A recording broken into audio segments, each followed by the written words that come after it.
Ninth class की economics के second unit understanding the Indian economy से जो लास्ट सेशन में हमने टॉपिक्स डिस्कस किए थे वो थे what is gross domestic product और sectoral share in gross domestic product, जिसमें हमने डिफरेंट सेक्टर्स का शेयर जो ग्रॉस डोमेस्टिक प्रोडक्ट में है वो डिस्कस किया था। उसमें एग्रीकल्चर एंड अलाइड सेक्टर आता है, इंडस्ट्रियल सेक्टर, सर्विसेज सेक्टर में भी फिर ऑर्गेनाइज्ड सेक्टर, अनऑर्गेनाइज्ड सेक्टर और पब्लिक सेक्टर, प्राइवेट सेक्टर, इन सब का शेयर जो ग्रॉस डोमेस्टिक प्रोडक्ट में है वो डिस्कस किया था। आज के इस सेशन में हम डिस्कस करेंगे पीपल एज अ रिसोर्स और नेक्स्ट टॉपिक जो हम डिस्कस करेंगे वो है इंडिकेटर्स ऑफ डेवलपमेंट, जिसमें हम हेल्थ, एजुकेशन जैसे जो इंडिकेटर्स ऑफ डेवलपमेंट हैं इनको डिस्कस करेंगे। तो सबसे पहले हम डिस्कस करते हैं people as a resource. People मतलब लोग और रिसोर्स का मतलब है मींस ऑफ प्रोड्यूसिंग वेल्थ, या रिसोर्सेज को हम कलेक्टिव वेल्थ ऑफ कंट्री भी बोलते हैं। किसी भी कंट्री के उसके लोग जो हैं वो उस कंट्री के लिए बहुत बड़ा एसेट होते हैं। देखिए, जब भी हम बच्चों की बात करते हैं तो हम बच्चों को बोलते हैं ये फ्यूचर है, ये फ्यूचर। अगर हम अपने मुल्क के बच्चों की बात करते हैं तो हम बोलते हैं कि ये बच्चे जो हैं ये फ्यूचर ऑफ इंडिया है। तो किस तरह से ये फ्यूचर ऑफ इंडिया है? कोई भी पॉपुलेशन जो है किसी भी मुल्क की, वो किस तरह से उस मुल्क के लिए बहुत बड़ा एसेट होता है, ये डिस्कस करेंगे। जैसे मैंने आपको बोला कि रिसोर्सेज का मतलब है कलेक्टिव वेल्थ ऑफ कंट्री, या रिसोर्सेज को हम बोलेंगे मींस ऑफ प्रोड्यूसिंग वेल्थ, कि ऐसी चीज जिसको हम यूज करते हैं कोई भी अपना ऑब्जेक्टिव अचीव करने के लिए, उसको हम रिसोर्स बोलते हैं। कि उस चीज को हम, उस ऑब्जेक्ट को हम यूज करते हैं किसके लिए? कि हमारा गोल जो है, हमारा ऑब्जेक्टिव जो है, उस गोल को, उस ऑब्जेक्टिव को हम अचीव करें, उसको हम जो है रिसोर्स बोलते हैं। देखिए, कोई भी कंट्री है जो उसके पास फिजिकल रिसोर्सेज होते हैं, उन फिजिकल रिसोर्सेज को वो फिजिकल कैपिटल में कन्वर्ट कर सकते हैं। जैसे अगर फिजिकल रिसोर्स जो है वो लैंड किसी कंट्री के पास है, तो उस फिजिकल रिसोर्स को वो फिजिकल कैपिटल, यानी उस लैंड को, जो फिजिकल रिसोर्स है उस लैंड को वो फिजिकल कैपिटल किस तरह बनाएगा? उस लैंड पे वो जब फैक्ट्रीज लगाएं तो हम बोलेंगे कि ये फिजिकल रिसोर्स जो है अब ये फिजिकल कैपिटल में कन्वर्ट हुआ। इसी तरह जो ह्यूमन रिसोर्स हैं,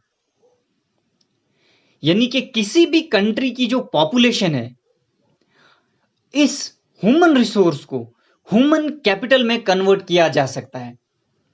कि यहां से, इस पॉपुलेशन से जब हम इंजीनियर्स और डॉक्टर्स प्रोड्यूस करें, इस तरह से कोई स्किल्ड लोग प्रोड्यूस करें, तो ये ह्यूमन रिसोर्स जो है हमारे लिए ह्यूमन कैपिटल बन जाता है। कैपिटल क्या होता है ये पहले हमने डिस्कस किया है,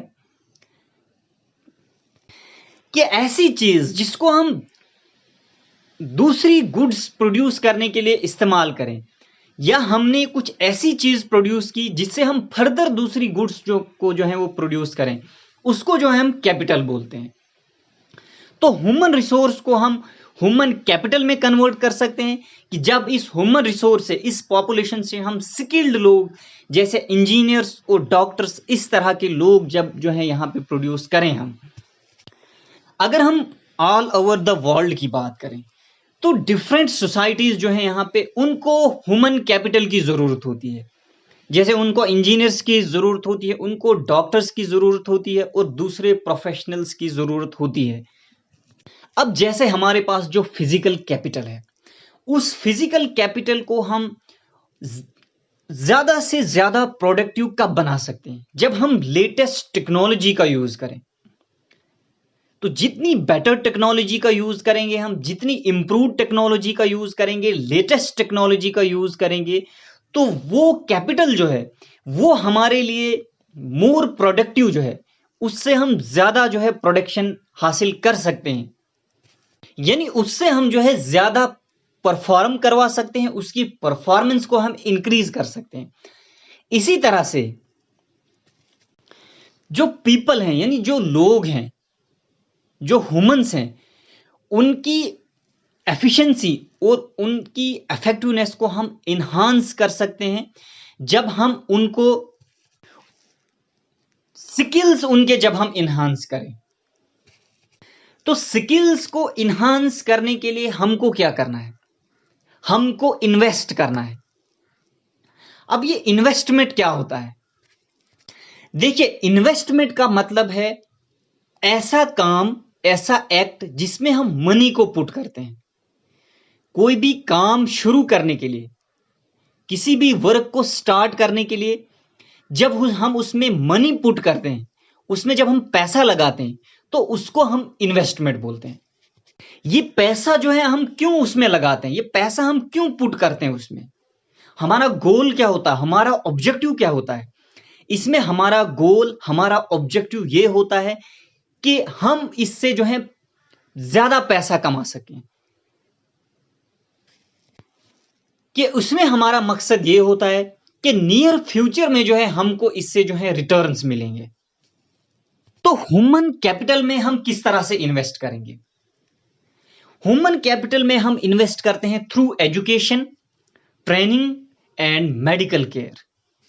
इस तरह से हम जो है ह्यूमन कैपिटल में जो है इन्वेस्ट करते हैं। जिस तरह से फिजिकल कैपिटल में इन्वेस्ट करके हम ये एक्सपेक्ट करते हैं कि यहां से हमको रिटर्न्स मिलेंगे, या फिजिकल कैपिटल में इन्वेस्ट करके हमको रिटर्न्स मिलते हैं, इसी तरह से ह्यूमन कैपिटल में इन्वेस्ट करके भी जो है हमको रिटर्न्स मिलते हैं।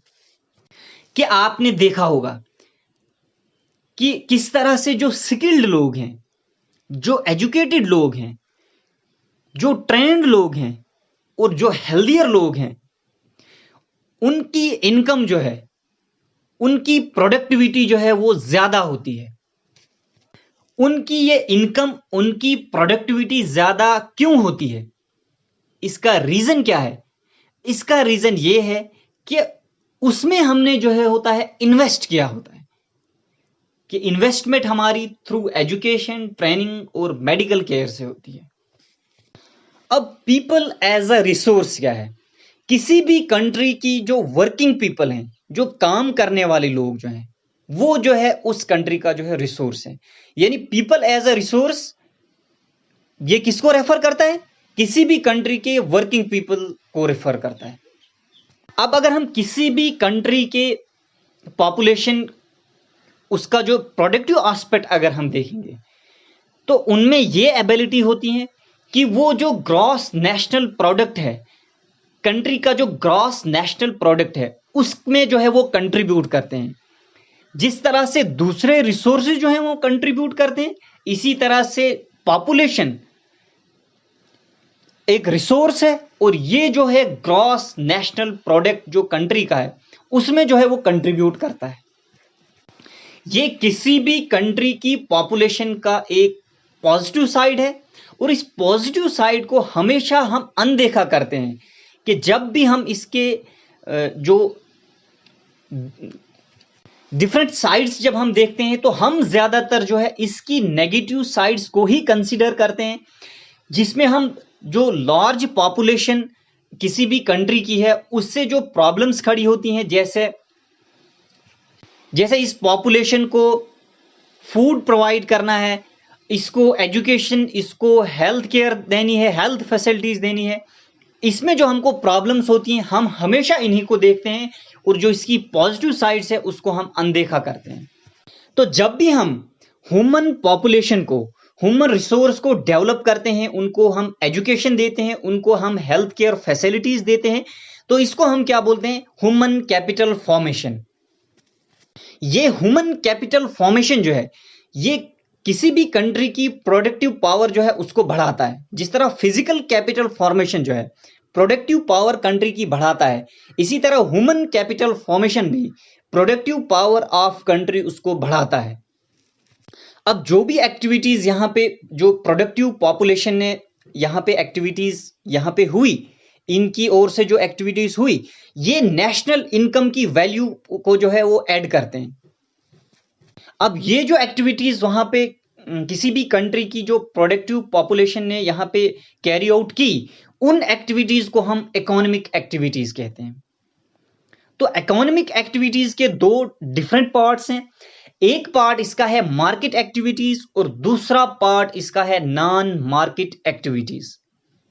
अब मार्केट एक्टिविटीज वो एक्टिविटीज होती हैं जिसमें वो काम जो है, वो एक्टिविटी जो है, वो हम रिम्यूनरेशन के लिए, पे के लिए, प्रॉफिट के लिए करते हैं, उस एक्टिविटी को हम मार्केट एक्टिविटी कहते हैं। इसमें जो है हम जैसे production of goods and services, ये जो है मार्केट एक्टिविटीज हैं। और नॉन मार्केट एक्टिविटीज ये वो एक्टिविटीज हैं जिसमें जो प्रोडक्शन होती है वो सेल्फ कंजम्पशन के लिए होती है, जैसे एजुकेशन है, स्किल है, ये जो है नॉन मार्केट एक्टिविटीज में आती है। नेक्स्ट टॉपिक जिसको हम डिस्कस करेंगे वो है इंडिकेटर्स ऑफ डेवलपमेंट। डेवलपमेंट क्या होता है? डेवलपमेंट एक ऐसा प्रोसेस है जिससे quality of life of nation, region, local community या इंडिविजुअल की वो इंप्रूव हो, कि ऐसा प्रोसेस जिससे लाइफ इंप्रूव हो, उस प्रोसेस को हम जो है डेवलपमेंट बोलते हैं। इंडिकेटर्स क्या होता है? इंडिकेटर्स होते हैं क्लूज, साइंस और मार्कर्स, जिससे हमें किसी चीज के बारे में पता चले, उसको हम जो है इंडिकेटर बोलते हैं। तो इंडिकेटर्स ऑफ डेवलपमेंट ऐसे साइंस, ऐसे क्लूज या ऐसे मार्कर्स जिससे हमें डेवलपमेंट के बारे में पता चले, उसको हम जो है इंडिकेटर्स ऑफ डेवलपमेंट कहते हैं। या हम इसको इस तरह से भी बोल सकते हैं कि ऐसा मेथड जिससे हम किसी भी कंट्री की डेवलपमेंट मेजर कर सकें, उसको हम जो है इंडिकेटर्स ऑफ डेवलपमेंट कहते हैं। इंडिकेटर्स ऑफ डेवलपमेंट में अगर हम देखेंगे तो बहुत सारे इंडिकेटर्स ऑफ डेवलपमेंट जो हैं, जैसे उसमें ग्रॉस डोमेस्टिक प्रोडक्ट है, इकोनॉमिक स्ट्रक्चर है, लिटरेसी रेट है, लाइफ एक्सपेक्टेंसी है, ये सभी जो है इंडिकेटर्स ऑफ डेवलपमेंट हैं। अगर हम किसी भी कंट्री की बात करें तो उस कंट्री में हेल्थ और एजुकेशन, ये दो ऐसे मेजर फैक्टर्स हैं जो उस कंट्री की लोगों की, जो वहां जो लोग रह रहे हैं, उनकी जो क्वालिटी ऑफ लाइफ है उसको डिटरमाइन करते हैं। कि यहां से इन दो चीजों से हमें पता चलता है, एजुकेशन और हेल्थ से, कि उस कंट्री में रहने वाले लोगों की जो क्वालिटी ऑफ लाइफ है वो कैसी है।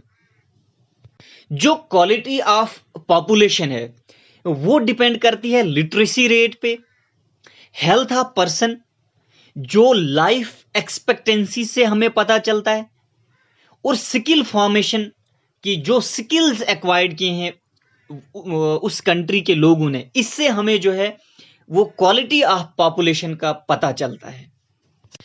सबसे पहले देखिए लिटरेसी क्या होता है। लिटरेसी होता है, यानी लिटरेट कौन होता है? एक ऐसा आदमी जो लिख सके और पढ़ सके, उसको हम लिटरेट बोलते हैं।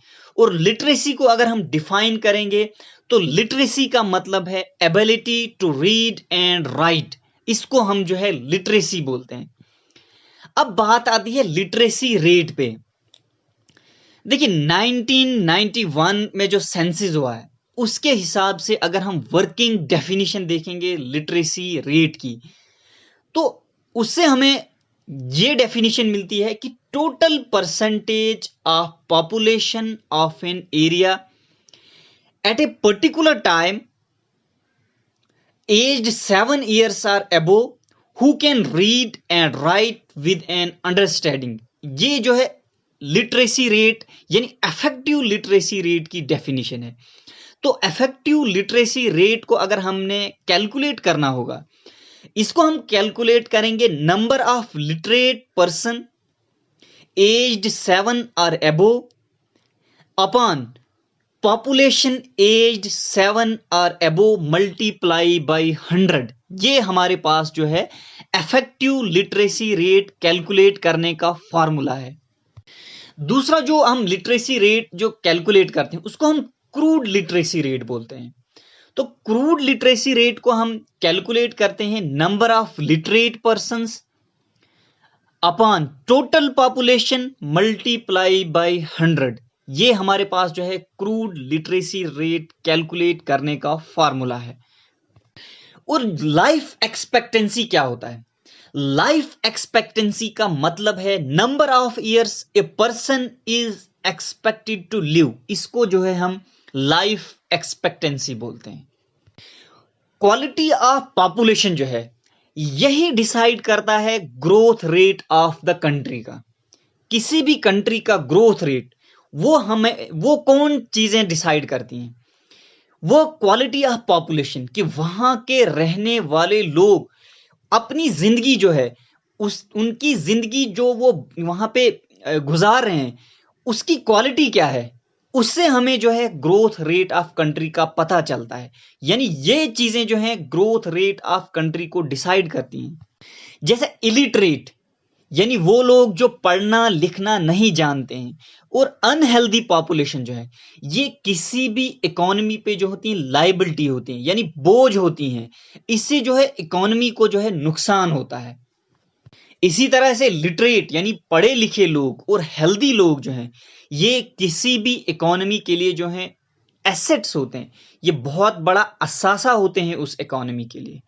इसी तरह से एजुकेशन के साथ जो रिलेटेड जो फैक्टर हैं वो है स्किल फॉर्मेशन और लिटरेसी रेट, और हेल्थ के साथ जो रिलेटेड हैं वो है लाइफ एक्सपेक्टेंसी। यानी स्किल फॉर्मेशन और लिटरेसी रेट ये एजुकेशन के रिलेटेड है और लाइफ एक्सपेक्टेंसी जो है ये हेल्थ के रिलेटेड है। और यही डिटर्मिनेंट्स जो हैं ये ग्रोथ ऑफ कंट्री, यहां से जो है डिसाइड होती है ग्रोथ ऑफ कंट्री। दूसरे फैक्टर्स जो क्वालिटी ऑफ पॉपुलेशन को डिटरमाइन करते हैं वो है अनएम्प्लॉयमेंट और पॉवर्टी।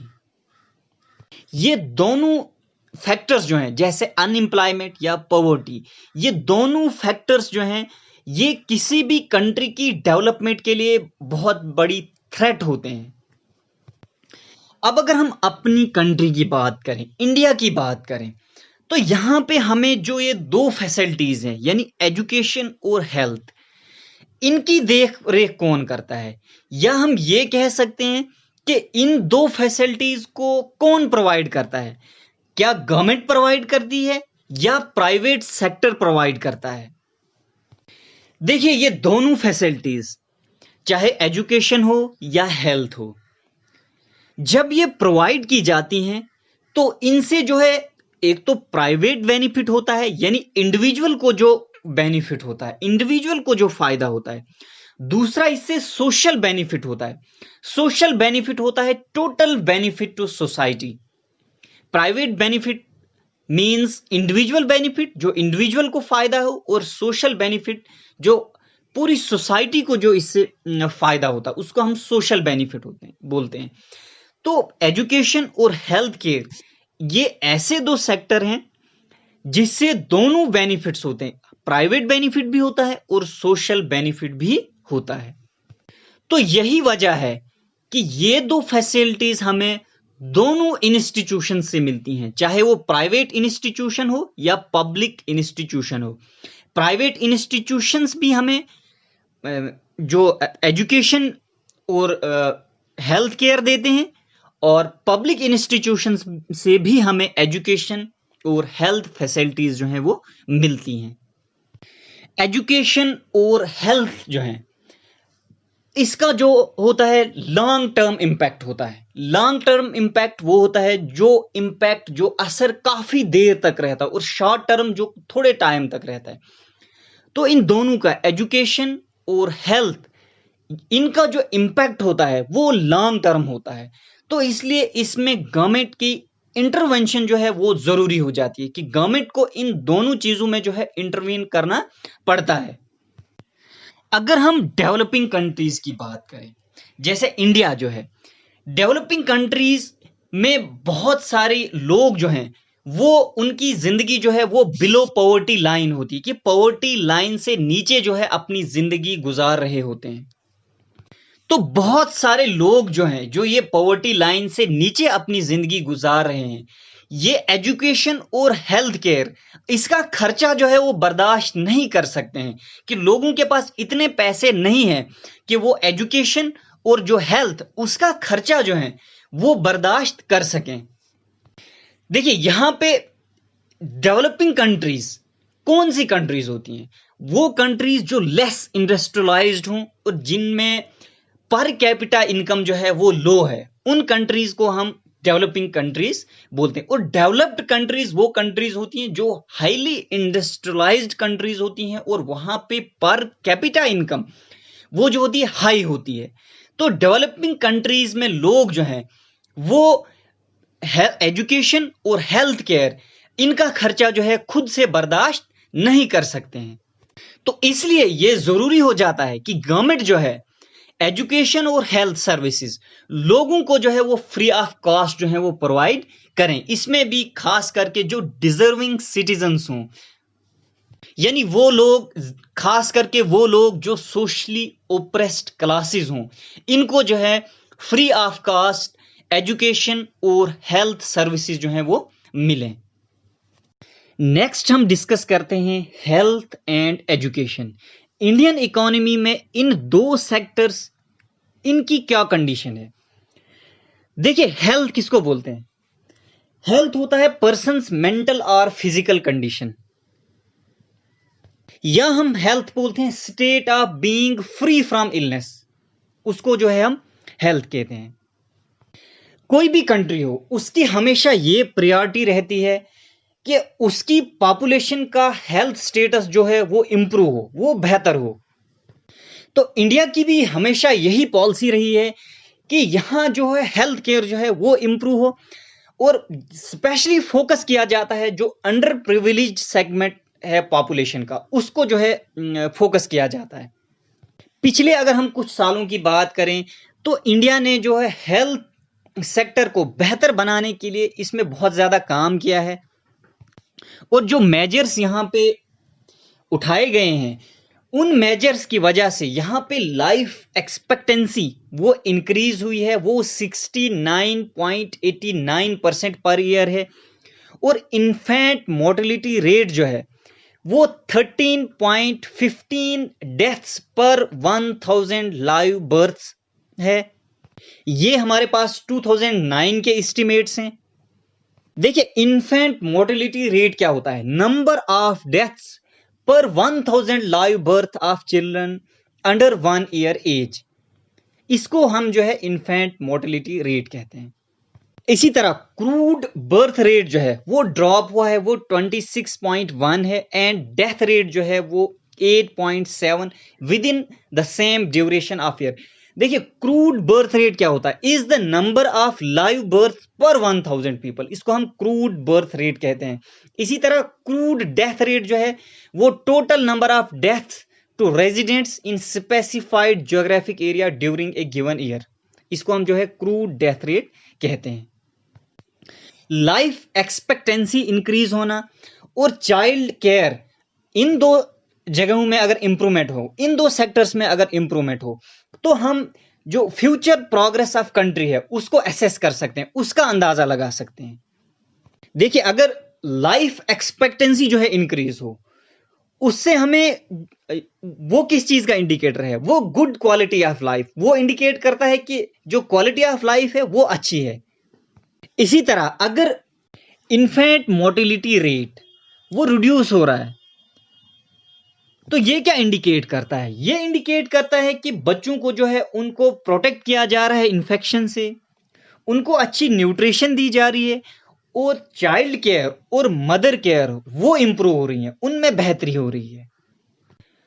गवर्नमेंट को यह जरूरी हो जाता है कि वो जो पब्लिक हेल्थ सेक्टर है इसमें इफेक्टिव पॉलिसीज जो है डिवाइस करे और जिसमें सभी स्टेक होल्डर्स को जो है वो इन्वॉल्व करे, जैसे हॉस्पिटल्स हैं, फार्मास्यूटिकल कंपनीज हैं, हेल्थ एजुकेटर्स हैं, हेल्थ प्रोफेशनल्स हैं, लॉजिस्टिक कंपनीज हैं, इन सभी को जो है इसमें इन्वॉल्व करे ताकि जो भी हेल्थ रिलेटेड सर्विस डिलीवरीज हैं उनको जो है बेहतर किया जाए।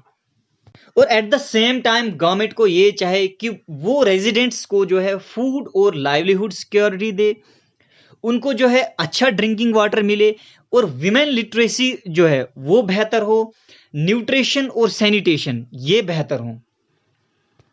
पब्लिक हेल्थ पॉलिसी में गवर्नमेंट को सिर्फ इस पे नहीं फोकस करना चाहिए कि गवर्नमेंट जो है वो लोगों को क्लीन वाटर प्रोवाइड करे और सैनिटेशन बेहतर करे जिससे जो है डिजीज प्रिवेंट हो सके, बल्कि गवर्नमेंट को ये फोकस करना चाहिए कि डिजीजेस के साथ किस तरह से फाइट किया जाए। देखिए, इस डिजीजेस के साथ किस तरह से फाइट किया जा सकता है, जब गवर्नमेंट जो है वो अप्रोप्रिएट ट्रेनिंग प्रोवाइड करे जो पब्लिक हेल्थ स्पेशलिस्ट हैं उनको, और पब्लिक हेल्थ फैसिलिटीज इनको बेहतर किया जाए, इनको डेवलप किया जाए। इस तरह से जो है हम जो डिजीजेस हैं उनके साथ जो है फाइट कर सकते हैं। नेक्स्ट जो है जिसको हम डिस्कस करेंगे वो है एजुकेशन। देखिए, एजुकेशन जो है हमारी लाइफ्स को बेटर बनाने के लिए इंपॉर्टेंट रोल जो है प्ले करता है। ये एजुकेशन कुछ ऐसे स्किल्स इंपार्ट करता है और नॉलेज इंक्रीज करता है जिससे पर्सन की एफिशिएंसी और कैपेसिटी जो है वो इंक्रीज होती है। इसके अलावा एजुकेशन जो है किसी भी सोसाइटी की ग्रोथ उसमें कंट्रीब्यूट करता है कि विदाउट एजुकेशन सोसाइटी जो है वो ग्रो नहीं कर सकती है। देखिए, एजुकेशन को यूनिवर्सलाइज करने के लिए जो गवर्नमेंट ऑफ इंडिया है इसने टाइम टू टाइम जो है बहुत सारी स्कीम्स जो हैं वो चलाई हैं, जिससे जो है लिटरेसी रेट जो 1951 में 18% था ये 2011 में बढ़कर 74.04% हो गया। अगर सिटीजन्स को अपनी ड्यूटीज जो है वो सही तरीके से परफॉर्म करनी है और अपने राइट्स को जो है अच्छे से उनको एंजॉय करना है, इसके लिए जो है लिटरेट होना जो है बहुत जरूरी है। अगर हम बात करें across the length and breadth of India और डिफरेंट जो सेक्शंस हैं यहाँ पे पॉपुलेशन की, तो लिटरेसी रेट में जो है बहुत ज्यादा फर्क है। देखिए, मेल्स का लिटरेसी रेट जो है वो फीमेल्स के कंपैरिजन में जो है वो ज्यादा है। इसी तरह अर्बन एरियाज में लिटरेसी रेट जो है रूरल एरियाज के कंपैरिजन में जो है वो ज्यादा है। इसी तरह केरला की कुछ ऐसे डिस्ट्रिक्ट्स हैं जहां पे लिटरेसी रेट जो है एज हाई एज 96% है, और इसी तरह कुछ ऐसे डिस्ट्रिक्ट्स हैं मध्य प्रदेश के जहां पे लिटरेसी रेट जो है वो बिलो 30% है। अगर हम पिछले कुछ सालों की बात करें, पिछले कुछ डेकेड्स की बात करें, तो जो प्राइमरी स्कूलिंग सिस्टम है इंडिया में इसकी जो है ह्यूज एक्सपेंशन हुई है, लेकिन अनफॉर्चुनेटली ह्यूज एक्सपेंशन होने के साथ साथ यहां पे जो इसकी क्वालिटी है वो डाइल्यूट हुई है। इस तरह से जो एजुकेशन एक्सपेंडिचर है ये भी इंक्रीज हुआ है। देखिए, जो एजुकेशन एक्सपेंडिचर हो रहा है उसमें जो मेजर शेयर जो खर्च हो रहा है वो जो है वो एलिमेंट्री एजुकेशन पे जो है वो खर्च हो रहा है। देखिए, एलिमेंट्री एजुकेशन को प्रमोट करने के लिए गवर्नमेंट ने जो है टाइम टू टाइम बहुत सारी स्कीम्स चलाई हैं। उसमें जो है सर्व शिक्षा अभियान है, रमसा है जिसको राष्ट्रीय माध्यमिक शिक्षा अभियान कहते हैं, और मिड डे मील स्कीम है जिसमें बच्चों को जो है उनको जो है मिड डे मील जो है वो सर्व की जाती है स्कूलों में, जो गवर्नमेंट एडिड प्राइमरी स्कूल हों या गवर्नमेंट प्राइमरी स्कूल्स हैं उसमें जो है बच्चों को जो है वो मिड डे मील जो है सर्व किए जाती। ये मिड डे मील स्कीम जो है ये 15 अगस्त 1995 को जो है गवर्नमेंट ने लॉन्च की थी ताकि स्कूलों में जो है वो इनरोलमेंट एनहांस हो और बच्चों की जो उनका न्यूट्रिशनल लेवल है उसको इंप्रूव किया जाए। इसके अलावा गवर्नमेंट ने जो है हर एक डिस्ट्रिक्ट में जो है 9 विद्यालय जो है एस्टेब्लिश किए। तो thank you for listening to this. God bless you all and stay blessed.